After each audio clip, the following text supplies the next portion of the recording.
Hey fam, it's Charles and Z. We're back, and today we have exciting news. So we've sold our house. Woo! And that's the good part. The bad Yes. part is we got to move out in 2 weeks. That'll be a whole nother video. It's a whole nother video. But anyway, we wanted to talk about something that we've been thinking about, which is how did the process of selling our house affect our relationship?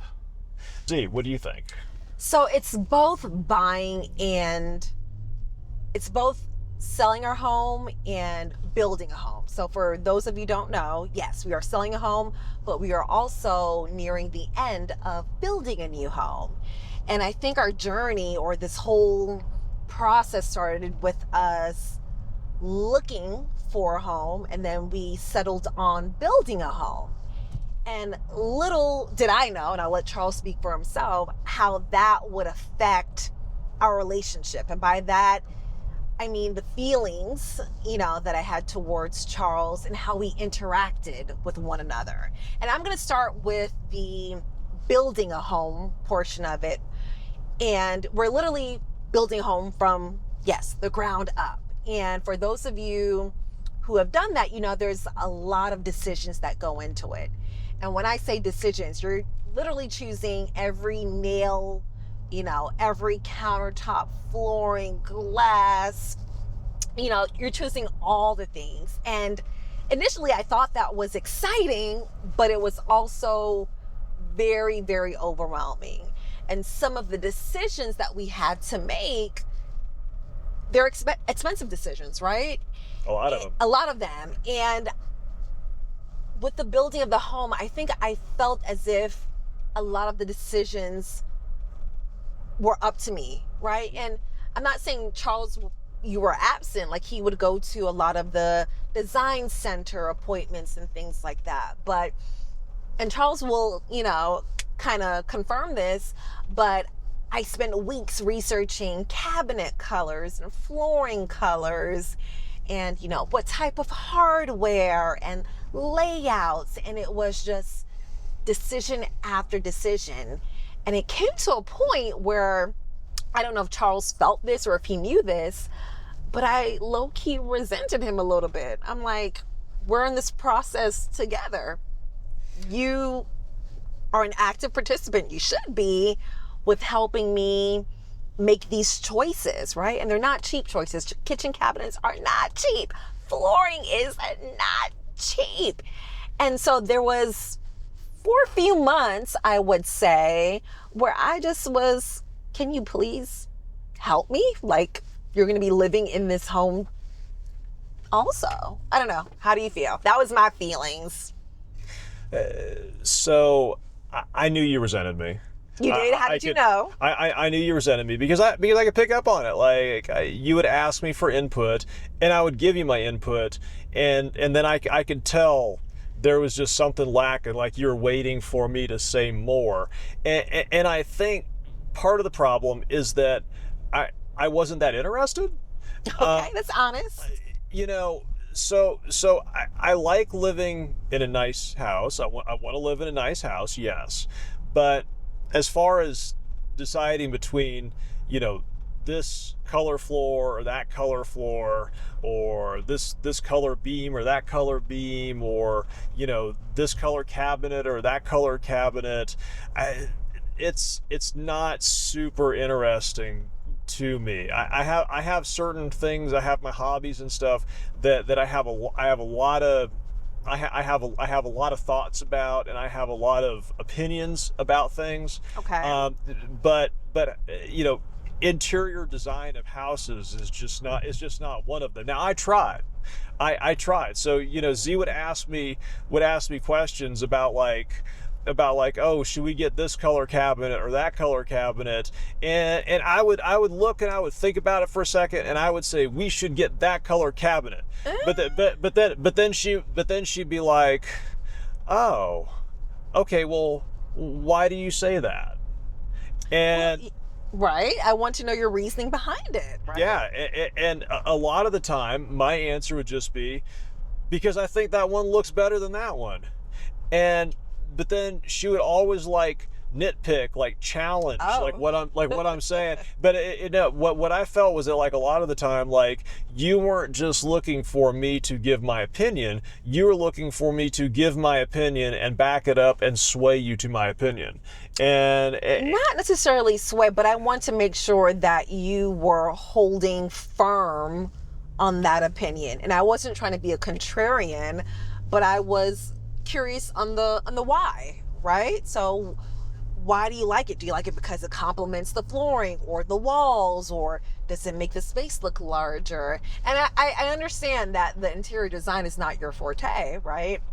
But I feel like, for example, there was a point a few weeks ago now, we walked into our new build home, right? And the kitchen cabinets were up. And we chose the green color. And initially, and Z was freaking out because like before they got the lights on inside in the dark, the cabinets look blue, and she wanted to rip them all out. you did too, though.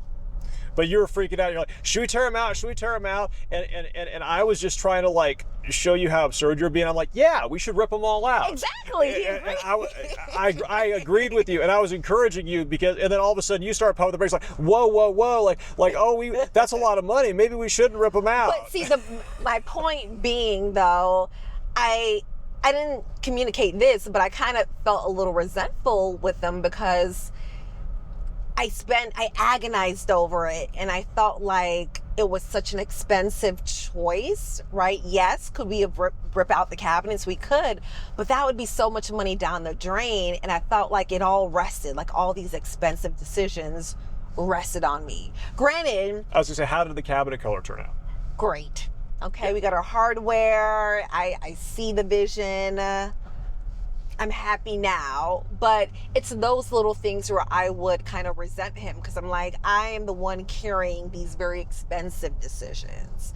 That was with the buying process, or building process, I should say. What about you? Was there any feelings that you had or during the building process?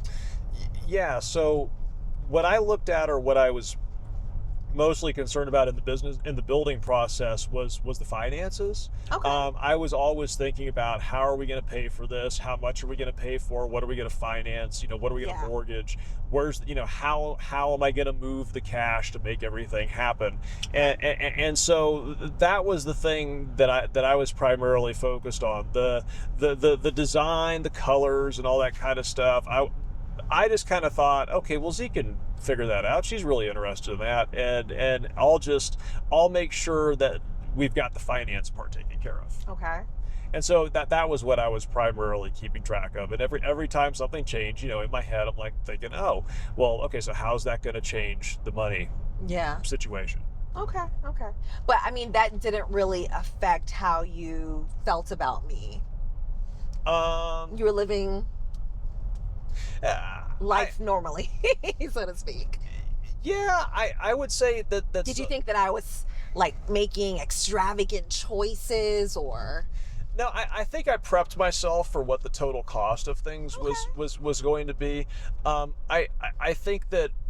I think that sometimes, and this is probably no fault of yours, but sometimes I maybe was a little bit resentful because I felt like you might not have appreciated the work that was going to have to go into to solving the finance part of it. Like, for example, how many hours I've spent on the phone with people from the mortgage company, how many hours I've spent, sending emails, disclosing our information, how many hours I've spent doing all with that the buying kind of stuff. process or with the selling process? With the buying process. Okay. The mortgage is all about the buying process. Well, yeah, I feel like that kind of goes into also the selling process, right, for us. Because I will agree now, I feel like Charles is the main player in regards to communication with all these finance people and also with the service providers. With selling our home, we've had to have painters, individuals to repair the fireplace, what else? Landscapers, all the things. And Charles, he works from home, and so he's the main point of contact for a lot of these individuals. So I feel like we're now in a season with the selling of our home where you are being bombarded to some degree with all of this communication between all these different individuals. And now I don't really resent you, but I feel I'm a little empathetic because I feel like sometimes you're a little overwhelmed and I wish I could do more. But, you know, I work outside the home Monday to Friday. Did you ever feel as if I wasn't carrying my weight when it comes to the selling, right? With selling our current home? Oh yeah, absolutely. Okay. Yeah, and remember that was the topic of discussion in the video that we deleted, where I was Remind me. where I was really angry. I was like, we're show every time we show the house, I have to clean for 2 hours, and I have to I have to get out of the house while I'm working, and I'm sitting out at the park doing Zoom meetings, and I have to answer the door for all these service providers who ring the doorbell like while I'm on meetings for my work. Well, I feel like I felt some of that. I know Charles was like, well, why is it bothersome to you? But I can feel your, you know, I live with you. I'm your partner. I'm your wife. So I can feel, or I could sense the mood change. And I felt there was a couple of weeks while we had our house on the market where I just felt like there was this gray cloud, right? Yeah. And I knew you would try to push through it, but I felt like you just felt overwhelmed, right? And I get it because work was constantly disrupted. You know, there's always someone texting or calling you, or, you know, there's just always another person, plus work responsibilities. Plus, of course, we have 3 kiddos, right? H2, you know, at that time, 7 and 8, right? So life was still going on despite all of this. So I felt like you felt overwhelmed, right? And I felt like there was a point where we were kind of like roommates. You know what I mean? Like we would wake up, you know, get ready to start our day. You know, I would head out. Charles will see the kids off, try to do some work, you know, talk to service providers, get back home. You know, we're trying to eat together. We're exhausted, right? We put the kids to bed and then we go to sleep. And then it was on repeat over and over again. And even the weekends, right? Usually weekends would be the time that we would recharge, but a lot of Saturdays were spent, you know, getting up early, trying to get our house prepped. Because it was going to be shown. Correct, because we had showings. And the house was staged. And so, correct. like even our bed had like nine pillows from the staging company. and it had this like this green blanket that was hated it. This green blanket that went like, once you made the whole bed, the green blanket went like kind of folded like gently over the edge to look like somebody casually tossed it there. But it's not at all casual because it's actually very consciously like folded a certain way. But you had to get the like edge. the wrinkles the right way, the creases the right way. We had all these pictures in our phone, and like so we knew like how to return our house to the staging look. Yeah, and by no means are we dirty individuals, but keeping your house pristine for staging with 3 kiddos is not for the faint of heart, right? And so I would wake up on Saturday mornings when we were showing the house. I knew that I could be very like, hey, you know, everybody up, brush your teeth. No one should be using the bathroom because I'm going to wipe it down. We're going to scrub the floors. Hey, is that a toy? Bed's made. Don't touch anything. Everyone sit on the floor. And I know I came off a little bit harsh, but I felt like I had to be very focused for us not to be any more stress and to get out the house. Getting out the house on time on a Saturday morning with 3 kiddos and with an older family member, when I tell you the stress level in that regards. So what I'm saying, I knew there was a lot of times where I probably wasn't the nicest to Charles. Look at me. Growth. Yeah. I'm admitting I'm having insight into who I am.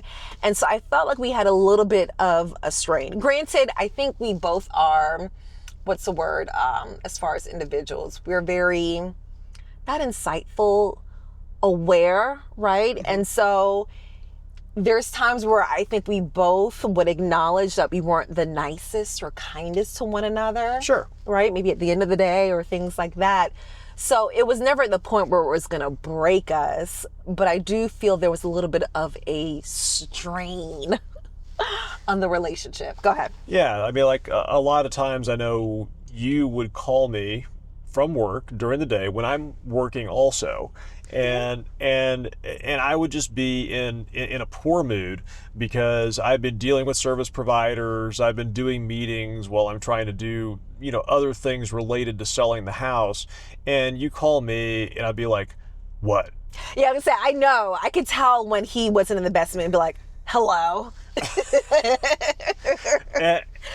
Oh, okay. And looking back, I owe you an apology for all that because the fact that when you get a break at work, you want to call and talk to me is one of the most important things to me. Well, you're my person, right? So whether I'm angry, I'm sad, or I'm checking in on you, like you're the person literally that I would like to talk to, right? But I also understand too how overwhelmed, right, it can be, right? Because yes, I know you love me, but I was another call and I was another disruption, right? Especially if you're in the midst of doing an email or you finally get 30 minutes to focus in. This was another time that you were once again being disrupted. So I'm aware of that looking back, right? And I acknowledge and I appreciate all that you've put into it, right? I know you sacrificed a lot because Charles, I give him his props, right? As far as, keeping our house together, getting the kids off. If someone left something at the house, he's driving out to the school to drop it off. There's a lot of disruption for his day-to-day, right? And I think I'm the one when it came to building a home and selling, I kind of led this project on. And so him being the supportive partner that he is, he, thought it was good. He was on board for us building and selling the home, but I know he had to make a lot of sacrifice. And so where are we now as far as with our relationship in this process? I would say that the things are settling down. I'm not as anxious. I'm not as disrupted. I'm not as emotionally volatile as I was. Even though the fact that we're getting ready to spend 6 weeks in an Airbnb because we're selling our house a little bit earlier than our new house is going to be ready, which still some stress. That is going to be another set of videos, I'm sure. Yeah. But aside from all that, I feel relief, and I feel relief that the house is sold because that was like the big thing that was making us lose sleep. Yes. And I also I feel more thankful, I would say, for you and for the little things. Like I said, like the fact that I'm thankful that you want to that I'm the person that you want to call during the day. You are. And I'm becoming more thankful for the things that I feel like I took for granted during the time when I was anxious and when I was disrupted. So it's I feel better coming out of that process. I'm glad that I have you or had you and still have you as a partner going through the process, right? Because there was never at any point where my trust in you wavered, right? I knew you'd be stressed and there was going to be moments and things like that, but I always trusted you, right? Whether you needed a moment or that never wavered. And so I always knew that we would get through it, right? So that was never a thing that it was going to break us. I actually think the process, because the process is still ongoing, it's making us stronger to some degree, right? It's like building a muscle to some degree. Well, it's a big ass project we're doing together. It is. It definitely is. So I'm not that I enjoyed all of the process, but I'm glad it did make me appreciative of you. I will say that. Sometimes you need to have those experiences, I think, in a marriage to strengthen it, right? Not that we were weak by any means, but it also makes you appreciative of your partner too. But on that note, we're, jibber jabbering. Remember, importantly, like and subscribe down below.